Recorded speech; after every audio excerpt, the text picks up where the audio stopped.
Assalamu alaikum guys. Today we will talk about hypertension. That is also known as high blood pressure. लेकिन high blood pressure को समझने से पहले let's see what is blood pressure in a normal way. Blood pressure is the force exerted by the circulating blood against the blood vessels. यानी blood vessels के against जो blood circulate करते हुए force apply करता है उसको हम blood pressure कहते हैं.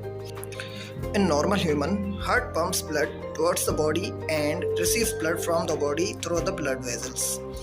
अब इन ब्लड वेजल्स के थ्रू जब ब्लड आता है हार्ट के अंदर या फिर हार्ट से बाहर निकलता है तो वो एक प्रेशर के साथ निकलता है और उसी प्रेशर को हम नॉर्मली ब्लड प्रेशर कहते हैं. लेकिन जब इन ब्लड वेजल्स में कंस्ट्रिक्शंस आ जाए या ये टाइट हो जाए या फिर ब्लड का जो फोर्स है वो बढ़ जाए तो उस कंडीशन को हम हाइपरटेंशन कहते हैं.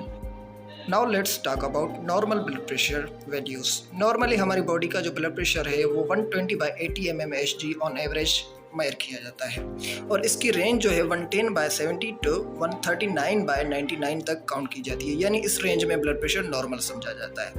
It means blood pressure above than 139/99 mmHg in a persistent manner is considered as hypertension. अब हम देखते हैं कि क्या क्या चीज़ें हैं जो हाइपरटेंशन काज करवा सकती हैं. यानी risk factor. They are two type of risk factor, major risk factors and minor risk factors. Major risk factors जो हैं उनमें आ जाता है आपकी फैमिली हिस्ट्री, ओल्ड एज यानी एज जो है अबो अगर 60 ईयर्स है तो उनमें हाइपरटेंशन हो सकता है या फिर कोई को एग्जिस्टिंग डिजीज़ हो. उसके अलावा माइनर रिस्क फैक्टर्स में आ जाता है इंक्रीज सॉल्ट इनटेक, लो फ्रूट और vegetable intake and physical inactivity. Now let's see what actually happens in hypertension.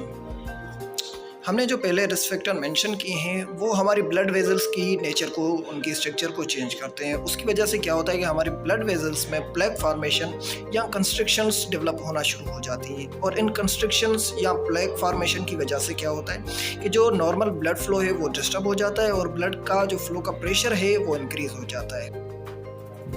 What signs and symptoms will appear in a hypertensive patient? A hypertensive person will feel confusion, he will be fatigued, and his eyes will be blurred. The main symptom is headache in both temporal regions, and he will also feel nausea and fainting. Now, let's talk about the diagnosis of a hypertensive patient. To measure blood pressure, doctors use a device known as sphygmomanometer that shows both readings, the diastolic blood pressure and the systolic blood pressure in an accurate manner. To confirm a hypertensive patient, doctor monitor her blood pressure for at least 7 days in a constant or continuous way. Now, if the blood pressure of the patient remains raised or near to 140/90 mmHg, it is confirmed that it is hypertensive. Hope कि ये video आपको पसंद आई होगी और आपके लिए useful होगी. Kindly like, share and subscribe my channel.